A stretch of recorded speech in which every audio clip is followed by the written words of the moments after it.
Hello, I'm Christian Fraser. Welcome to the first edition of Context, a new show on the BBC News Channel and BBC World News.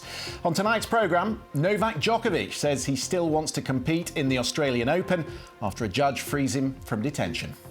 The 34-year-old said he practised on court in Melbourne within hours of leaving his detention hotel. His family is delighted by the news. This is a huge win for Novak and for his family and the whole free world. A newly leaked email shows a top aide to Boris Johnson invited Number 10 staff to a lockdown party at a time when social mixing was banned. And at high-level talks with the United States in Geneva, Russian officials say they have no intention of invading Ukraine. Tonight, with the context, our panellists Sonia Khan, former special advisor to Sajid Javid when he was Conservative Chancellor, and Amanda Renteria, top aide to Hillary Clinton in her 2016 presidential campaign.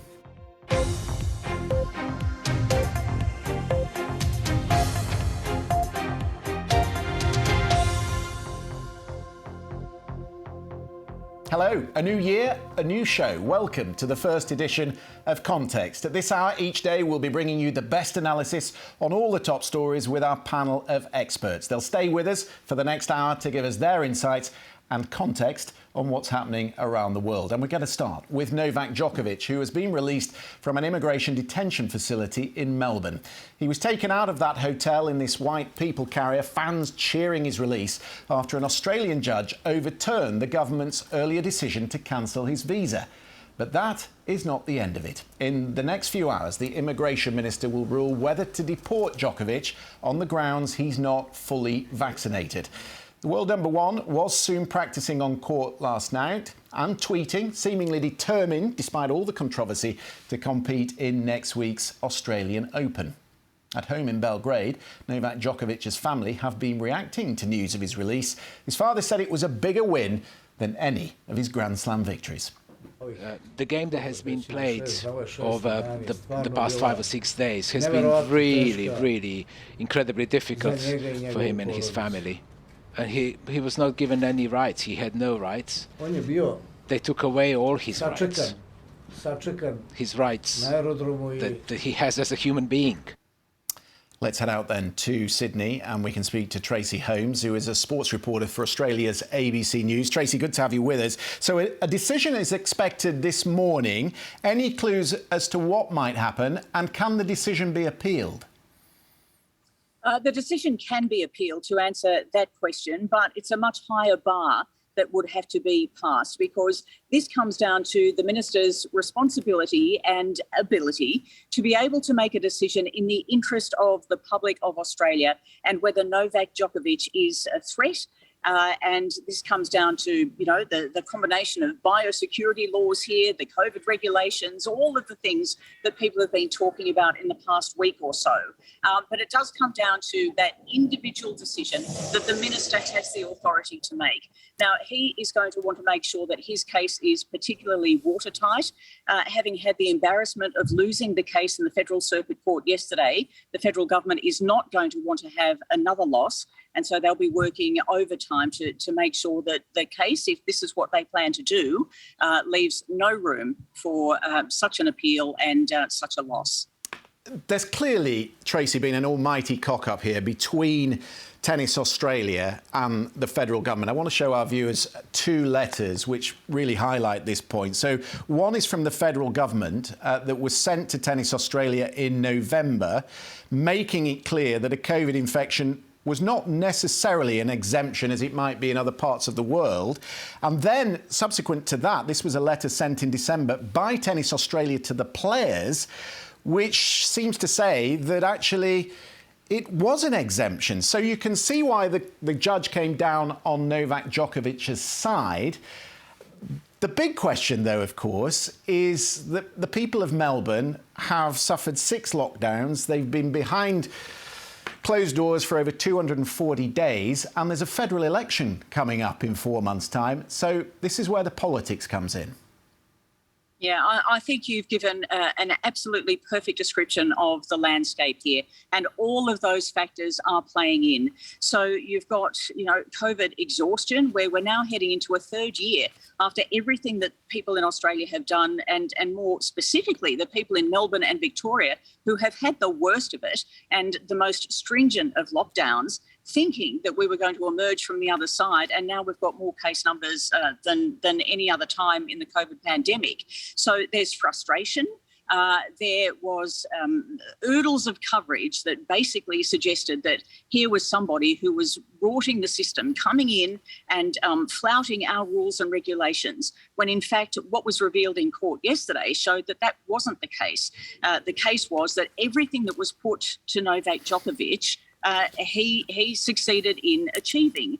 Every barrier, every new medical exemption, every border force requirement to get a QR code before he could even get on the plane. So the interest in all of this is that there seems to be a miscommunication in the messaging between everybody. So from Tennis Australia, the Victorian government, the federal government, nobody really sure what the end game is, who has the right, who gets to determine who comes in.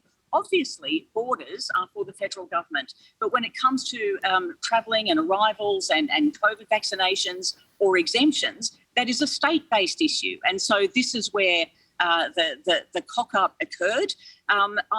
I don't think anybody has gone about this and tried to intentionally bring about a cock-up. I think everybody was doing their absolute utmost, but the dots just did not connect. And the person that was caught in the middle was Novak Djokovic. Tracy Holmes, thank you very much indeed for that. Amanda, I've been looking at the State Department's travel guides just to compare how it looks vis-a-vis Australia's travel guidance. And actually, when you put up what the State Department has advised people, you can't travel to the United States unless you are fully vaccinated, and there are very limited exemptions. Children under 18, those who are medically unable to receive the vaccine, and emergency travellers who don't have timely access to a vaccine. So under those rules, Amanda, I can't see that Novak Djokovic would be allowed into the United States, would he?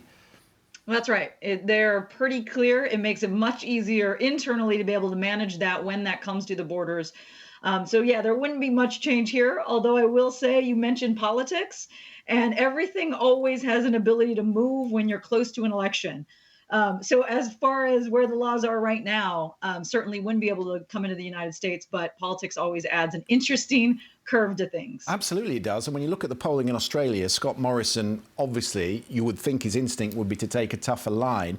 But as Tracy was just saying, Sonia, you look at the implications, the legal implications here. There is appearance money, there's sponsorship money, there's reputational damage that there could be to Novak Djokovic. So the government doesn't want to get it wrong. Yeah, I agree. And I think for them, the Australian government has always taken a very hardline approach to tackling COVID-19. And I think it's right that they ensure that no one gets special treatment, whether through issues with a visa or medical exemptions or otherwise. I think from their perspective, there were a lot of Australians who couldn't see or bury their loved ones during the height of the pandemic. So I imagine it's really, really hard to justify why a celebrity should be treated differently. There is one other issue here as well. He told the Australian Border Force he tested positive for COVID on the 16th of December. And then reportedly, he's seen on Twitter in a photograph hugging children on the 17th. So he will be forced to ask questions for that. I suppose the one takeaway from Australia is that patience is running out for those who break the COVID rules, which takes us neatly, or perhaps not so neatly, if you're sitting in number 10, to matters here in the UK. There is another development in the long-running saga surrounding the Downing Street parties during lockdown last year. Tonight, ITV have published an email from the Prime Minister's principal private secretary inviting Number 10 staff to a drinks party on May 20th, 2020. In the email, Martin Reynolds writes, "It would be nice to make the most of the lovely weather and have some socially distanced drinks in the Number 10 garden this evening.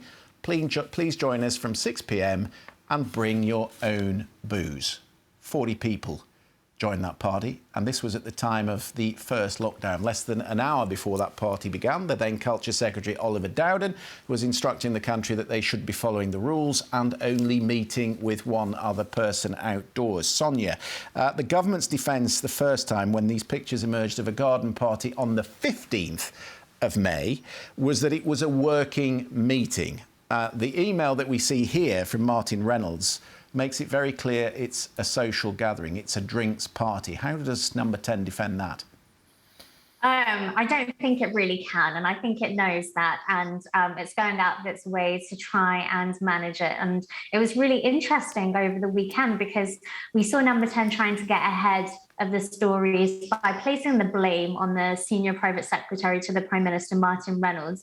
And that's kind of a process that we've seen before. Allegra Stratton got fired when actually the principal issue isn't about the aides around the Prime Minister. It's why there is so much rule breaking happening at Number 10 and what are the consequences going to be, which is where most people are interested. So the idea of an internal inquiry is great being conducted by Sue Gray, but what impact will that have? I think we're on to story number 13. The BBC did a great sort of calculator combining all of them. But I think that's where people will really struggle, and to see what the impact is from this. You know, will it stop people from listening to any further lockdown rules if they're introduced? I don't know.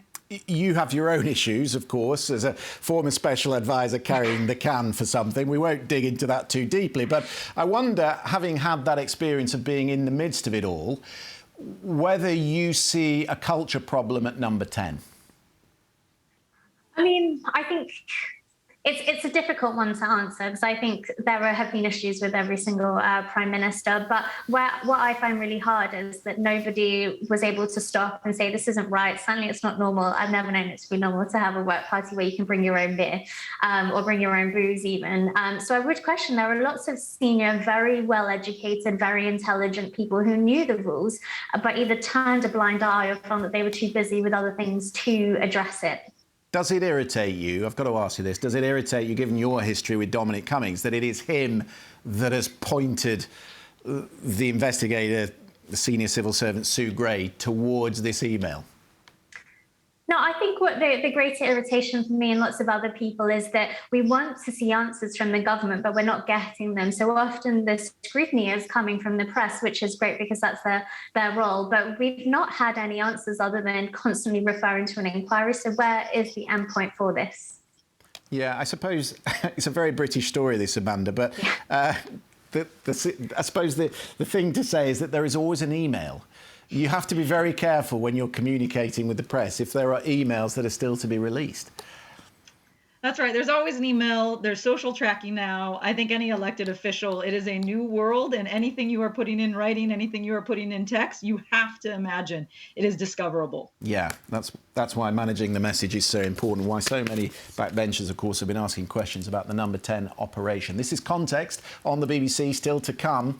Investigators are piecing together just how 17 people came to die in New York's worst apartment fire in decades. We'll be live in the Bronx next.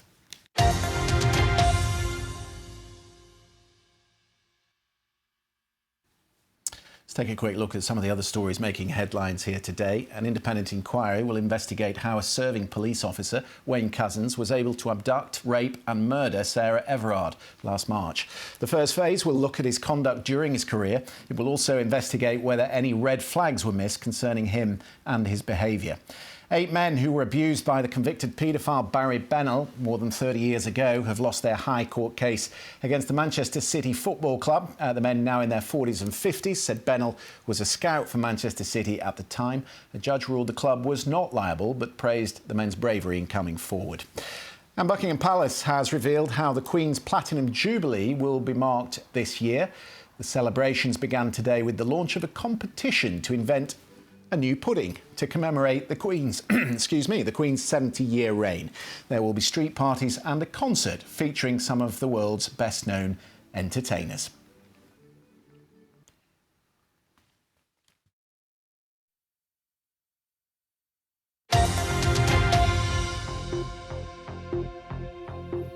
Russian and American diplomats have just finished a crunch day in talks in Geneva, and with 100,000 Russian troops massed on the border with Ukraine, the stakes could hardly be higher. President Putin wants NATO to pull its forces out of former Soviet countries and to rule out Ukraine ever joining the NATO alliance. America says the Russian president is setting unrealistic expectations, effectively a dismantling of Europe's post-Cold War security. After today's talks, Russia's Deputy Foreign Minister Sergei Ryabkov said the situation could turn dangerous if the two sides can't agree on what to do next. If now NATO proceeds towards deployment of capabilities that are being developed very rapidly in the US and will possibly be introduced somewhere in Europe, it would require a military response on the Russian part. Well, let's bring into our discussion Kurt Volker, who served as US Special Representative for the Ukraine negotiations under President Trump. Kurt, it's good to have you on the programme again. Thanks for sparing us some time. I was just saying that the demands that were made by Russia looked unrealistic. Some said they were the pretext for invasion once they were inevitably rejected. But tonight, the Russians are saying they have no intention of invading Ukraine. What do you make of that? Well, the Russians are saying a lot of things. They did say, yes, we have no plans to invade. They didn't say they had no intention. They had no plans. But they also said that the security of the West and of NATO would be threatened if there is no flexibility on NATO's side, if there's no agreement. So the Russians are still threatening. And what they are threatening is violence or aggression if they do not get the West to agree to rewrite the rules of security in Europe, as the White House said. It's exactly what they're looking for. They want to have a dominance over Ukraine, a sphere of influence. They want to say that countries don't have a right to choose their own alliances. They want to have a say over the internal affairs of other countries. And they have already changed borders by force, and they want to assert that they have the right to do so. So do you then see this as effectively a diplomatic shaking of the tree by Russia to see what falls out, see what sort of pressure they can apply? I view this as President Putin reestablishing a Russian empire, that he is taking parts of Ukraine, taking parts of Georgia. We now have Russian forces controlling security services in Belarus and in Kazakhstan now.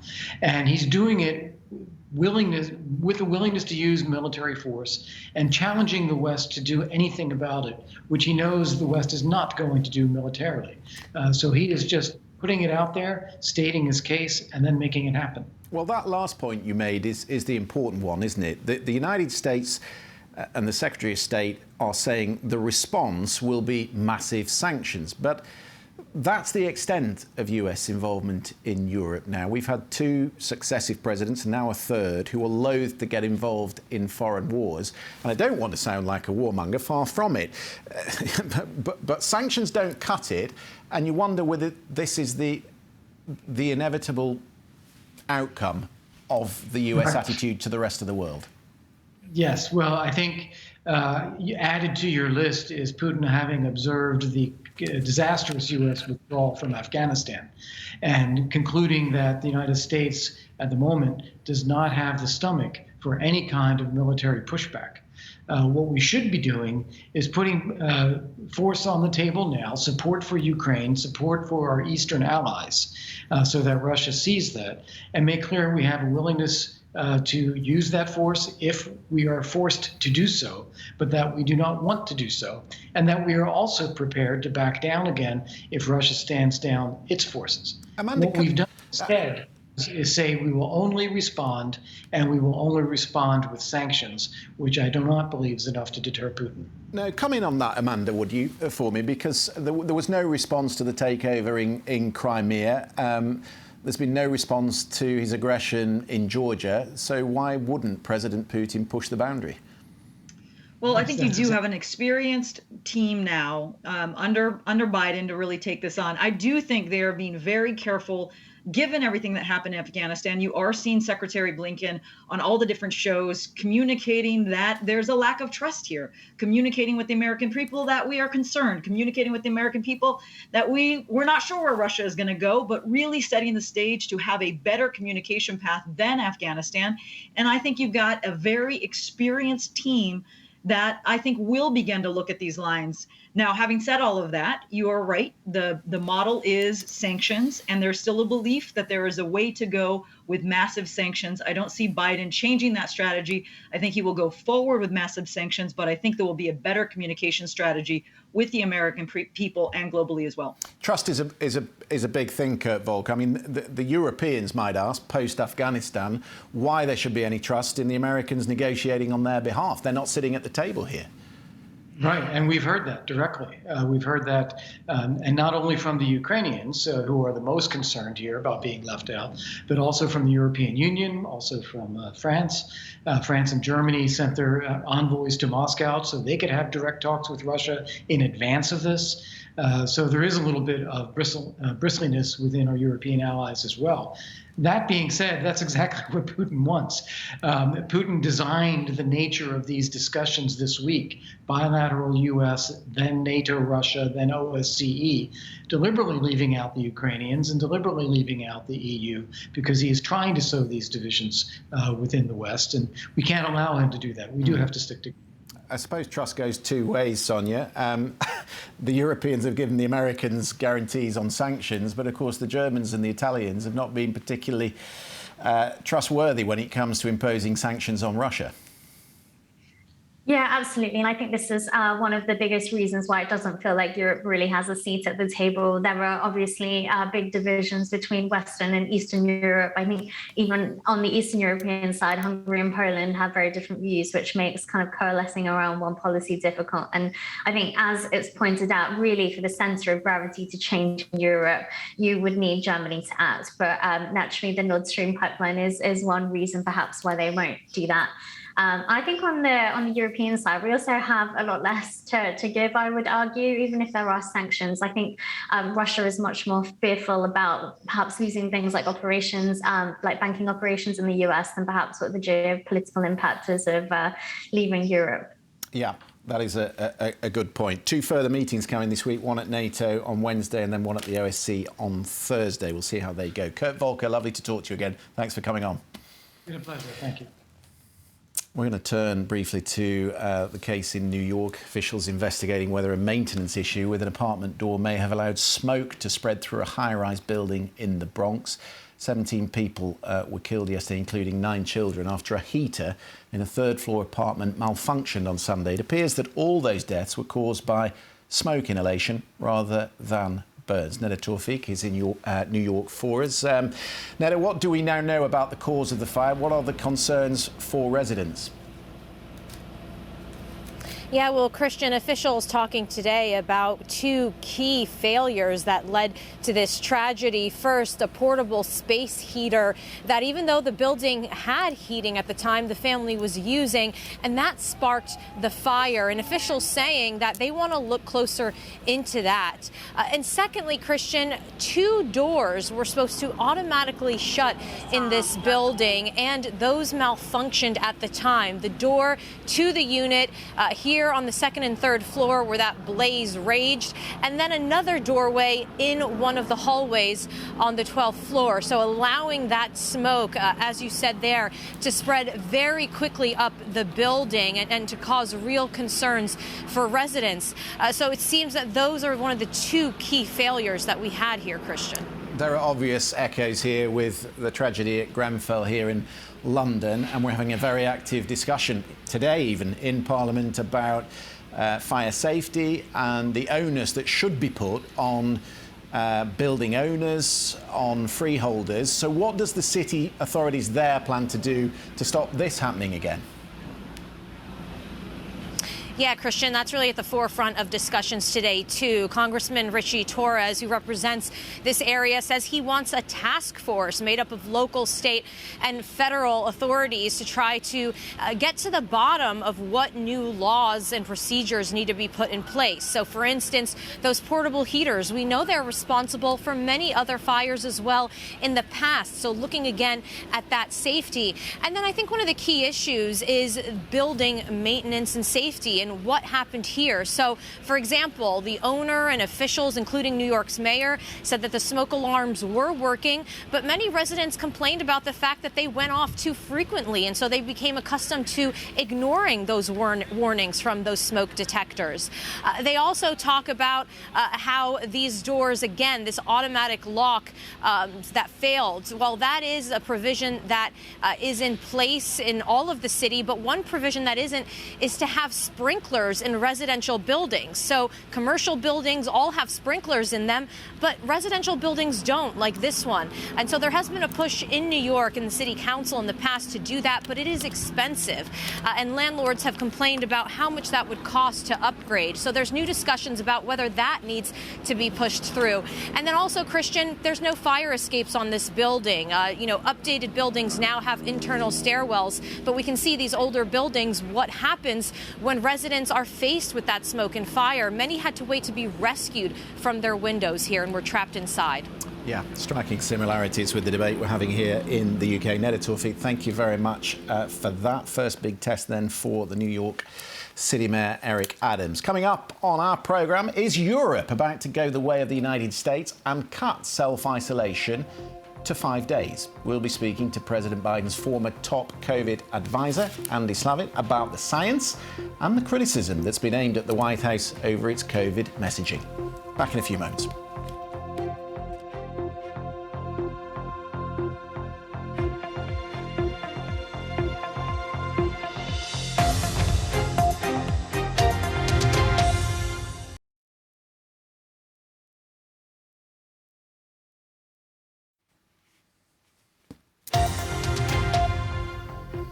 Hello, I'm Christian Fraser. You're watching Context on BBC News. With the United States still reporting almost 1 million COVID cases per day, I'll be speaking with Andy Slavitt, who has advised the White House on its approach to the pandemic.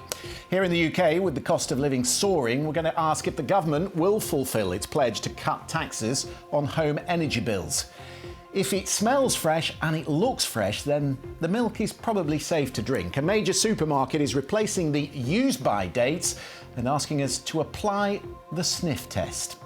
Very much not past their sell-by date. Tonight's panellists are back with the context. Sonia Khan, former Downing Street advisor to the UK Treasury, and Amanda Renteria, who was part of Hillary Clinton's presidential campaign team.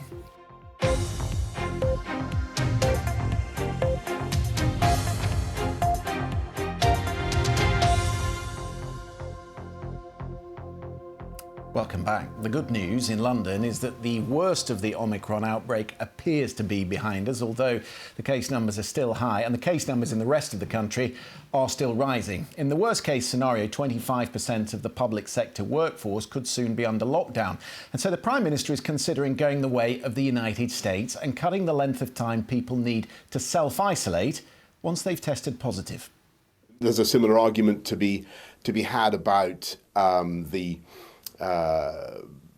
quarantine period, whether to come down from 7 days to 5 days. The thing to do is to look at the science. So let's just remind ourselves how the isolation rates compare. In the United States, the fully vaccinated only need to isolate for 5 days, so long as they are no longer showing any symptoms. Here in England, you have to isolate for 7 days after a positive test. It's similar in France. But in Scotland, people still have to isolate for 10 days. So what is the science behind it? Let's talk to Andy Slavitt, who was advising the White House on its COVID-19 response last year. Andy, lovely to see you. Thanks for coming back to speak to us. Let's look at the science then. What is the case for 5 days of isolation? And does that start with symptoms or does that start with a positive test? Well, as you just went through, the state of the science is still being debated. And, that's the nature of this pandemic. We're having to make decisions real time, none of them perfect. I mean, if you think about it this way, if you keep if you let 10% of the people out into the public who are still contagious, that's a bad thing, right? But if you keep 90% of people who are not contagious away from their jobs, their family, their work, that's also a bad thing. So you're really doing is all the governments you talked about are trying to figure out how to play the odds the best way possible. And there's some period of time right around the 5th, 6th, 7th day after first getting diagnosed when you are, if you take a negative test and wear a mask, it's very likely safe for you to be out in public. And I think everybody is circling around some version of that. OK, so obviously you say the science is developing. There are large swathes of the public who are still receptive to public messaging. But you'll be aware today in the American press, there's been some criticism of the CDC. And they think, people who are around the CDC, that they're squandering the message. So this is someone who worked with you. This is Celine Gounder, who worked for the Biden Advisory Board. She says the administration in general has lost the confidence of people who would be their natural supporters. And then you've got Leanna Wen, a physician and professor at George Washington University, saying the CDC is facing a real crisis of trust. I mean, when you look, Andy, at the vaccination rate, fully vaccinated rate, which is stubbornly stuck at 62%, isn't a problem with messaging a real cause for concern? Well, look, I think people are frustrated, and criticism always, whenever you see cases spike and things are out of control, you see plenty of criticism. And look, there are definitely things the CDC should be criticized for, could do better, take lessons, approach, etc. A lot of what, though, if you get behind some of this, it's why didn't people see Delta coming and plan for it? Why didn't the government see Omicron coming and plan for it? Why wasn't the government able to convince a bunch of younger people, conservatives in rural communities, that they should get vaccinated? Well, you know, the truth is 85% of adults in the U.S. have had at least one shot. And when Biden came into office, only about 40% of adults at the time said they wanted to get vaccinated. So, you know, in 1 year's time, that's quite a bit of progress. It may be people are frustrated because it's not as fast or as much as people wanted. I understand that people are in a frustrated stage, but all the administration can do is control for the things that they can, boost as many people as possible, produce as many tests, and try to be clear and honest at every opportunity. Your picture's just freezing a little bit, Andy, but we can hear everything you're saying, so no problem. Let me bring in Amanda on this, because, Amanda, I want to talk to you about the politics of this. When you look at the polling that Joe Biden had on his handling of COVID at the beginning of last year, it was very high. It has now slumped. And this issue with messaging, it's starting to have a real effect as we go into a midterm cycle. That's right, because it's lasted longer than anyone anticipated.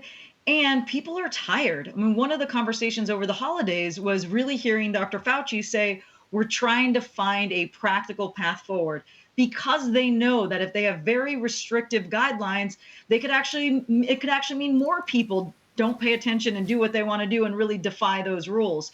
And so it is a careful balance in terms of the messaging and guidance. But for Biden, it's also really important, because if he's going to say something, you need people to follow. That's an important aspect, obviously, of leadership. But also from the very beginning, people trust Biden. They've trusted it on COVID. And he has to make sure that as we move forward, he's able to articulate what the plan is going forward. And right now, that's very difficult when you're seeing these spikes across the country.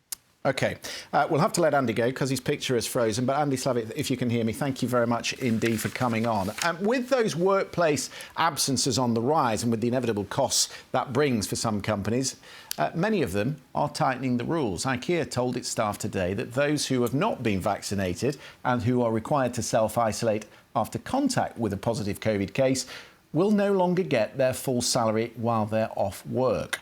The move means that unvaccinated workers will receive as little as £96.35 a week under statutory sick pay. The average pay, just to compare that, for an IKEA shop worker is around £400 for an average working week. That's outside London. What do you make of that, Sonia? I mean, on the Conservative side, they're defending people's liberty and their people's right not to have the vaccine while encouraging them to do this. But I get the sense that companies facing an absentee challenge are starting to fill the void with their own mandates because the government's not going there.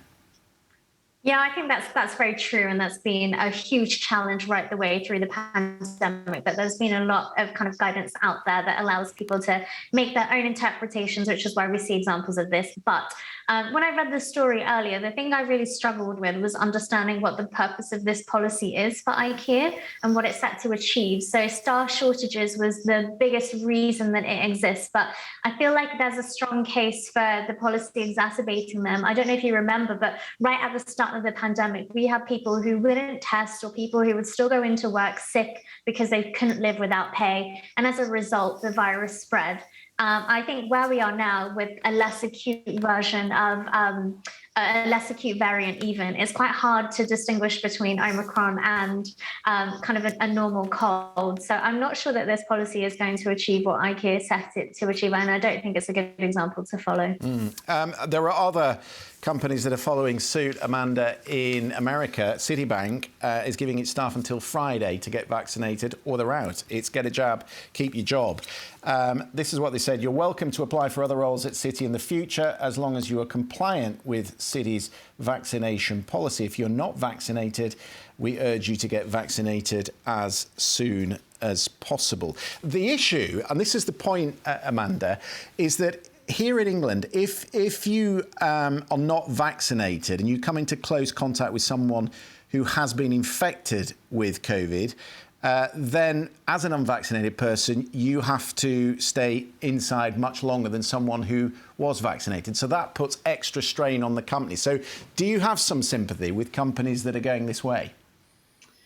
I have sympathy, and at the same time, what you're beginning to see is really dynamics play within different industries, right? You did see Delta Airlines take one stance, American Airlines take another stance. You're seeing schools treat vaccinated children in a certain way and unvaccinated in another way. And so you're seeing a lot more organizations really try and figure out, how do you incentivize your staff to get vaccinated and at the same time not push people out? And you will begin to see what companies do that. How does that affect customers? And what does that mean for the business model going longer term? Because people are beginning to recognize debt is building up, and what does the new model look like? Yeah, and there's a real split, actually, isn't there? decisions. Because when you look at the Supreme Court case last week, where they're challenging the federal mandates, it's American businesses that are part of the case, because they think that the mandates are going to lead to more labour shortages. Whereas there are other companies saying, well, yeah, but if people are out of work because they're not vaccinated and they're staying away longer because they're not vaccinated, we also have a problem with labour shortage. That's right. And so we're in this space that I think, in the next month, 2 months, you're going to begin to see being on one side of the line or the other, and it will impact industries differently. The airline industry will be very different than the restaurant industry, than education industry. And so we're going to see that play out in real time as spikes are going up. OK.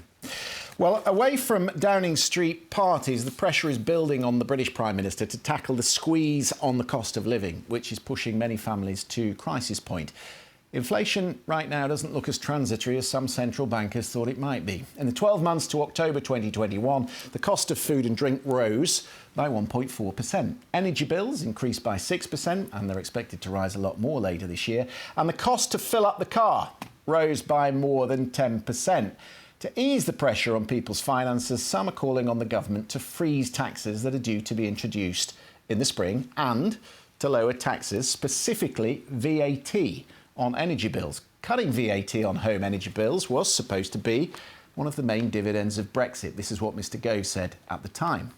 The number one area in which we should remove VAT is fuel, because as we know, the very, very poorest households spend up to 10% of their income on heat and power in their houses. Also in 2016, just so we're sure, Boris Johnson wrote this in the Sun newspaper: "When we vote leave, we will be able to scrap this unfair and damaging tax." But during a press conference just last week, he appeared to reject the idea. I don't understand this, because it is a Brexit dividend. This is the Prime Minister that got Brexit done. So why is he so resistant to cutting VAT on energy, Sonia? I mean, it's entirely within government's gift. But I think the problem with reducing VAT on energy bills to zero is that it isn't well targeted, and those facing fuel poverty and richer households benefit more. So I think the preferred option for the government is to look at something that's much, much, much more targeted. So they're probably more likely to increase the funds that they've got in existing schemes like the warm home discount and the winter fuel payments. But I would bring some of my Treasury skepticism in here. And I think there's a real nervousness around cutting VAT generally and setting a precedent because it's applied to so many items. And I think once you remove it off one item, you increase the incentive for others to do it and, give new wind to some old sails. I mean, and then there's the question of how do you fill the black hole if you start to reduce VAT? I think the OBR said in 2019 to 2020, VAT raised £134 billion, which was around £4,700 per household. So if you start with that, how do you plug the hole? There it is, you see, the policy difference between number 10 and number 11. Would you be in favour of a windfall tax, which the Shadow Chancellor has proposed? So taking money off the oil and gas companies and giving it, like you say, targeting it towards those who need it? I mean, I'm not sure that it would work in that way. I think that the principal choice that the government has to make is, do you want to do something that helps everyone, or do you want to target the neediest? And political risk comes with either.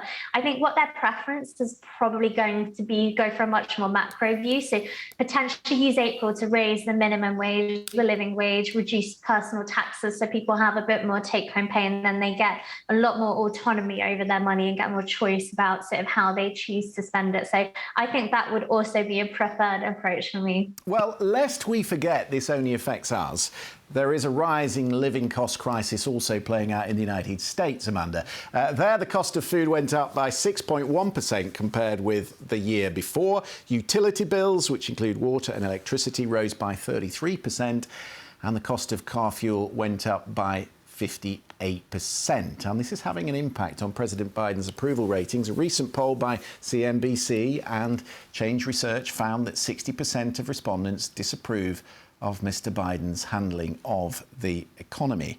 And the problem is the money that would have injected some cash into people's pockets, Amanda, the Build Back Better bill, is stuck. It's stuck in the Senate. So how does the government alleviate its problem here in the United States? That's right. Gas prices are going up. And at the moment, there's no ability to really impact change given where Congress is right now.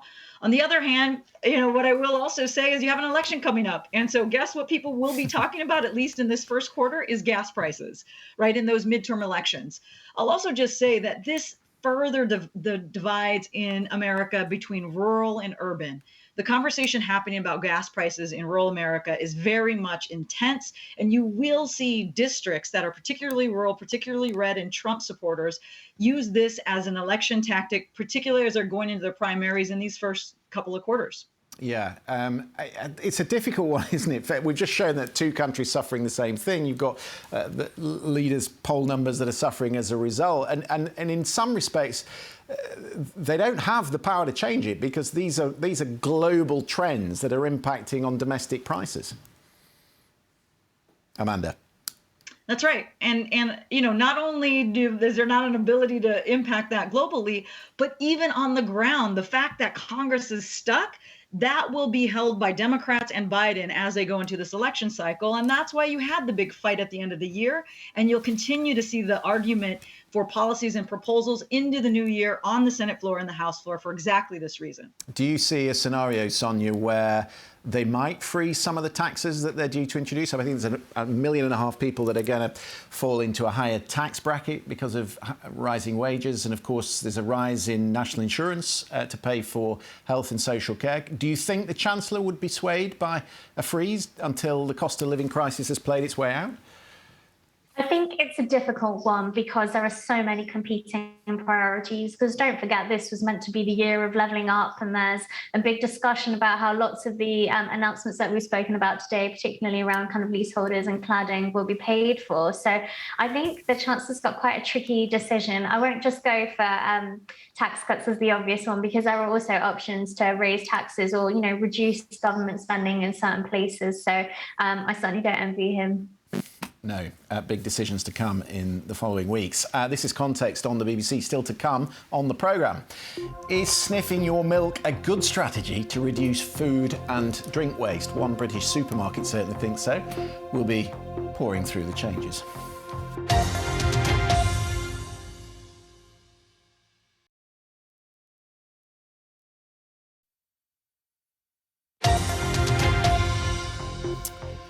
If you're watching at the beginning of our programme, you'll know that we were talking about Novak Djokovic and the mix-up in messaging between Tennis Australia and the rules that are set down by the federal government. ATP, the Tennis Association, has been speaking in the last few minutes. Just a couple of lines I wanted to bring you. Complications related to tennis player entry on Australia, says the ATP, shows need for clearer application of rules.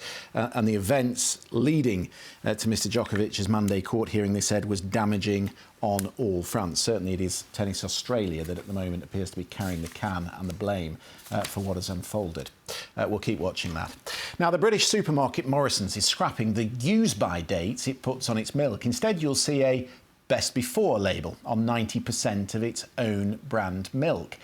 Milk is the third most wasted food and drink product in the UK after potatoes and bread. The supermarkets say generations before us would give it the old sniff test, and we should too. And if it smells right, it probably is all right. I'm slightly loath, I have to say, Amanda, to put my nose in the fridge because my wife goes by the use it unless it walks rule. So sometimes I open the fridge and the vegetables are doing the lambada on the bottom shelf. I mean, literally, I think she's convinced herself that we're all far too sanitised and any bacteria, any mould at all is good for you. So nothing gets chucked away. But I'm completely the reverse. I'm the one that goes in there and starts chucking things out. What do you do in your house? We do have two separate sides of the refrigerator as well. The green bananas are on my side and the brown bananas are on my husband's side. And the kids very well know when you're in mom's land or dad's land. Yeah, brown because we totally, this is a partnership, right? You figure these things out. Yeah, brown bananas. I'm with you on that. They go over my wife's side of the room. But what about the rules in America? What do you have on your packaging over there? Best Buy. But you are beginning to see different changes that organic companies are putting on there saying, purchase by when you go to farmers market, you'll see different signs that when they came into the crop, or they won't quite say, it'll be sell by or best in recipes by. It's becoming a little bit more creative, particularly in farmers market, but still at the grocery store, it's sell by. I mean, we're joking. There are millions of tons of food that are thrown into landfill every year. And of course, they produce methane. And methane is far worse for our environment than carbon dioxide. So there is a serious point to it. And we should be doing better with our food. Now, you're probably thinking, I hope you're thinking, after 50 minutes of watching us, how did they make that first programme look so slick? Well, sometimes, let me assure you, it does go wrong, as this next clip will attest. Here is my dear colleague, Laura Trevelyan, out recording a trail for our January 6th riots coverage when this happened. All right, you ready? Yeah, when you're ready. Okay.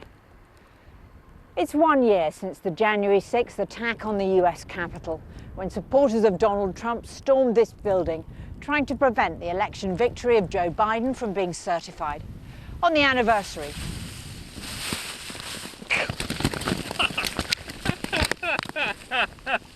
oh my God! Oh God, Sam! Oh! Oh, poor old Sam, our producer. For World Viewers, World News America's coming right up, and Laura is here. Poor Laura. You could make a profit from that, You should copyright it.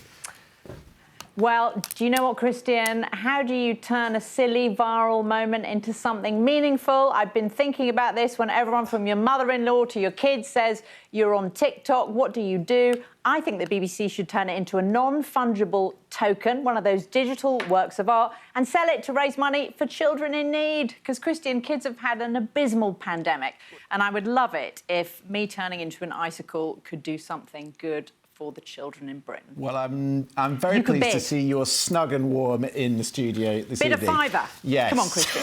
A bit of fibre. Cut me in on the profits. I'm on commission. Our thanks to Amanda and Sonia, who've been with us tonight. I hope you'll get to know much more of them when they return in the coming days and weeks. Our panellists tomorrow will be the former Labour MP Ruth Smeeth and Ron Christie, senior advisor to Republican President George W. Bush. For viewers here in the UK, the BBC News at 10 is up next. And for those watching around the world, Laura will be safe and sound in the studio. And just remember, if you do want to get in touch with us and comment on our first programme here on Context, I am finally back on Twitter. It is at @CFraser BBC. I'm not convinced by the wisdom of it, but I am there, and I've been convinced that it's a good thing. So get in contact. We'll see you tomorrow.